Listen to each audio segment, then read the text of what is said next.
Hey y'all, what's happening? So I'm reading Diane Carroll's autobiography that was released. That was published in 1986.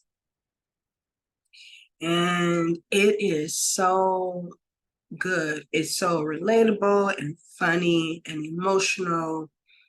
And there are a lot of wisdom she's sharing and expertise about the industry as an actress and a singer, as a performer, acting on camera, on stage, and just uh, she approached, she tackled certain things that occurred in her personal and professional life.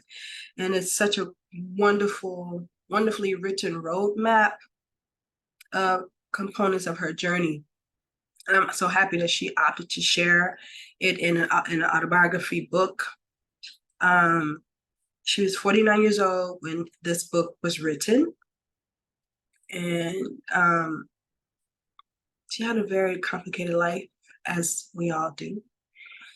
But I'm just so happy. It's so interesting because I happened to purchase that book this year off Amazon.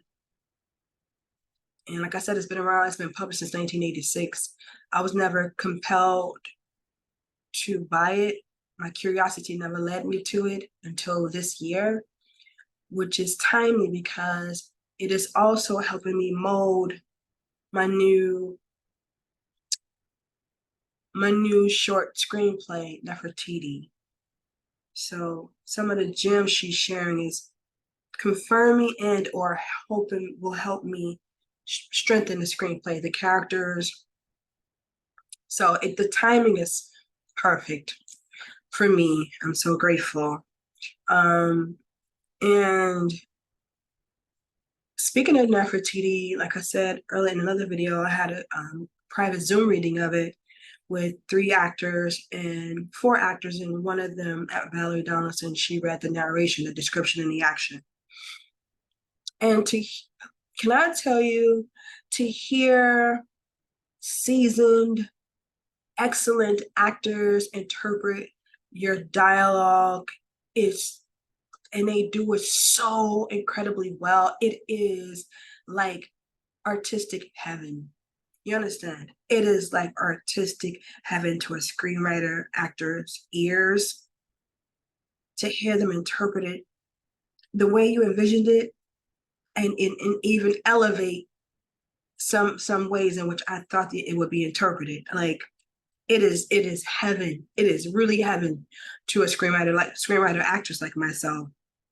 I mean, to not give direction, they literally would email the script like 2 or 3 days beforehand, maybe 4 or 5 days beforehand. And based on what they read, they interpreted it, and it was stellar.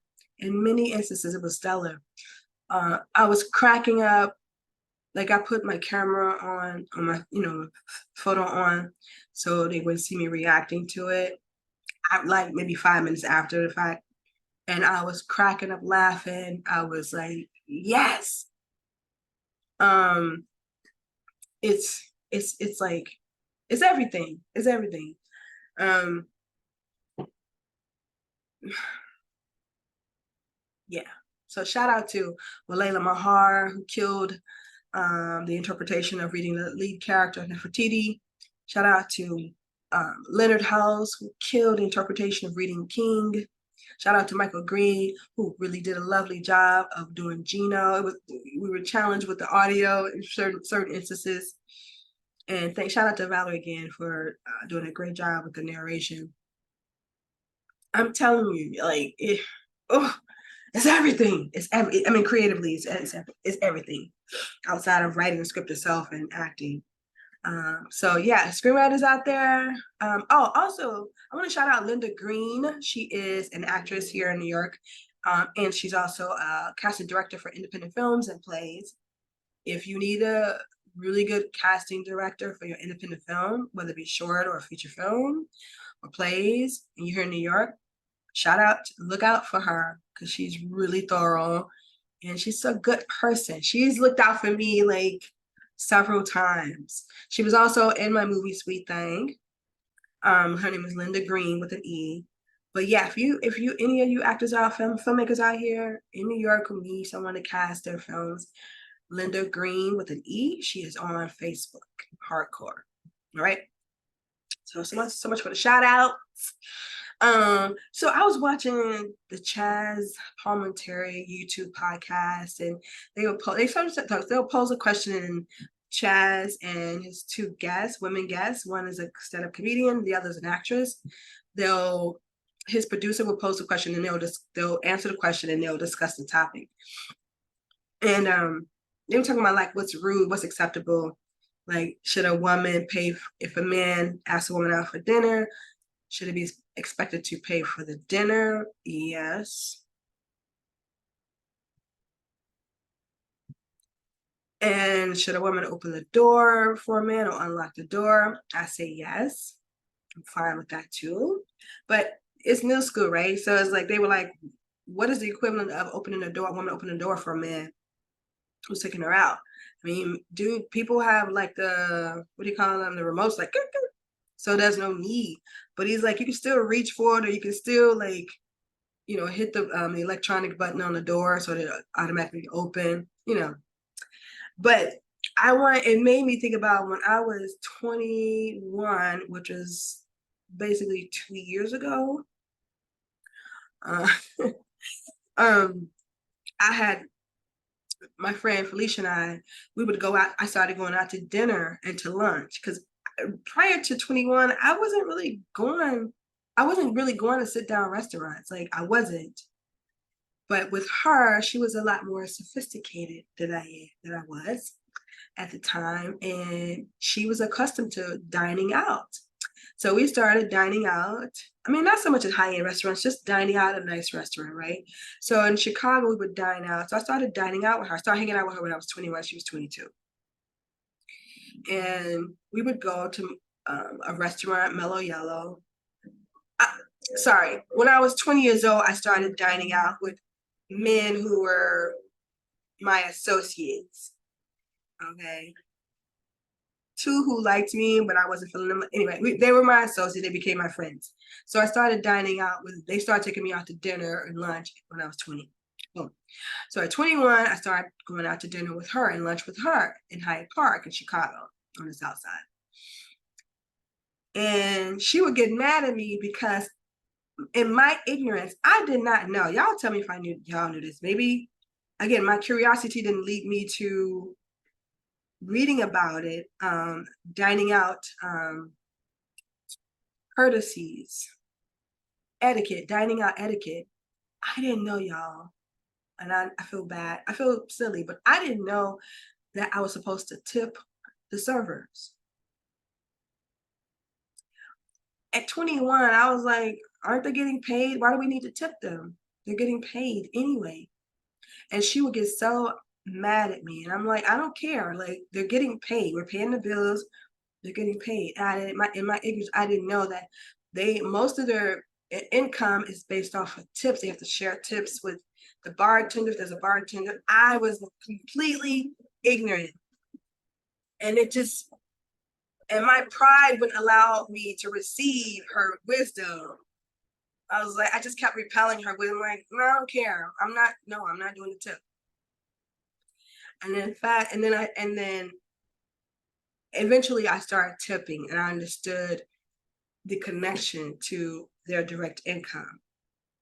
Sorry, servers. And then when I got my hair cut, when I started wearing my hair short and natural, close cut natural, I would go to this particular, I used to go to a barber with my boyfriend, right, in Chicago. And when I was 22 and 23. And I would go with him to get his hair cut, and he would pay the barber. But again, my curiosity didn't lead me to ask him, do you tip him? It didn't even dawn on me. I just thought he paid him what he owed, and then that was it. So when at 27, when I wore my hair short and natural, And I needed, and I when I started with my hair short and natural, I was cutting it myself. I had some clippers in the house, I guess, because of my ex-boyfriend, and I just did it myself. And then what I was doing was doing it with scissors, and it looked okay, but it wasn't fire. So one time I had clippers, and I had a job interview, and I was like, I'm gonna do it myself. And I'm cutting my hair right with the clippers, and I'm cutting it in the back. I'm not looking with a mirror. I'm just doing it in the back. And the guard fell off, and I had a plug. I had a plug in the size of this ring. I had a plug in the back of my head, but it was at the very bottom, at the nape of my neck, right? So I was like, oh my God, I have an interview at 1 p.m. It was like 10:30. And so I went to my ex-boyfriend's barber down like a mile away. And I went to him, I'm like, I got a haircut. I have an interview at 1 o'clock, and I got a plug in the back of my head. Can you fix it? So he fixed it. And I kept going to him until he got a little, and so he started visiting Crazy Town in his interaction with me, and I had to stop going to that fool. And then I ended up going to a barber that was literally around the corner from my apartment. And Tracy, excuse me, and I stuck with Tracy until I moved to New York. With Tracy, I would pay. So Tracy owned the barbershop in Chicago, and he was a barber. So my thinking was, well, it didn't even dawn on me to tip him, because it's like, well, he owns the barbershop and I'm paying him for the haircut. And then one time Tracy went on vacation, and another barber who liked me said, well, China, I'll cut your hair since Tracy's on vacation. I'm like, cool. And so he cut my hair, and I paid him what I would normally pay Tracy, which was $16 at the time, I think. No, which was $10. I think $10 or $12 at the time. This is like 2007. His name is Patrick. That's crazy, because my barber here in New York was Patrick. Anyway, so I gave Patrick the $10 or $12, whatever it was. And he's like, you're not gonna tip me? And I'm like, no, I never tipped Tracy. So he's like, and then he was like, everybody in the barbershop heard me, like, that's rude. You're supposed to tip. I'm like, why? No, it's $12 or 10.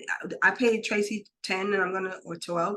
That's what I'm gonna pay you. I don't tip him. He owns the barbershop. He's like, that's not the point. We're standing on our feet all day. You should tip us. I'm like, no, I'm not doing that, because that's not what I do.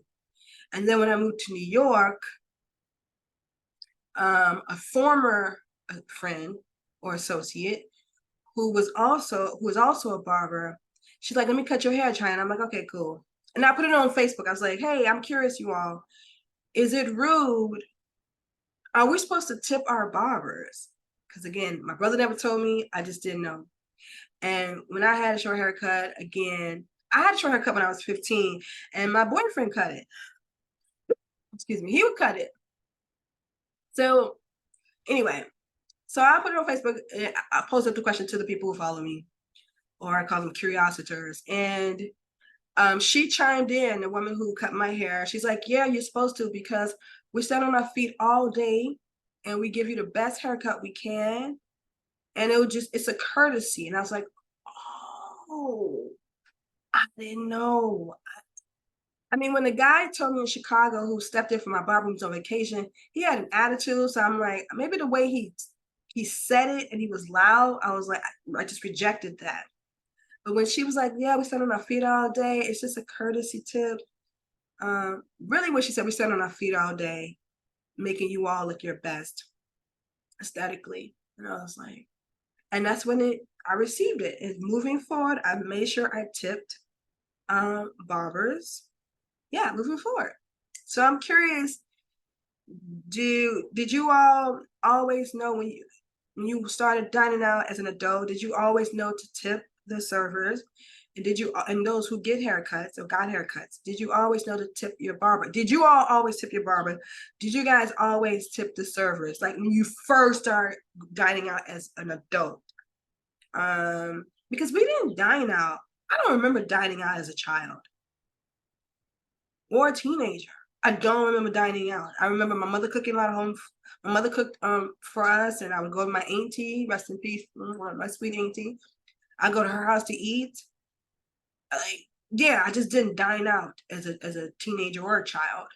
So, and I didn't think to read about it to say what is the dining out etiquette. So anyway, I'm being long-winded, but just let me know, comment below if you feel comfortable.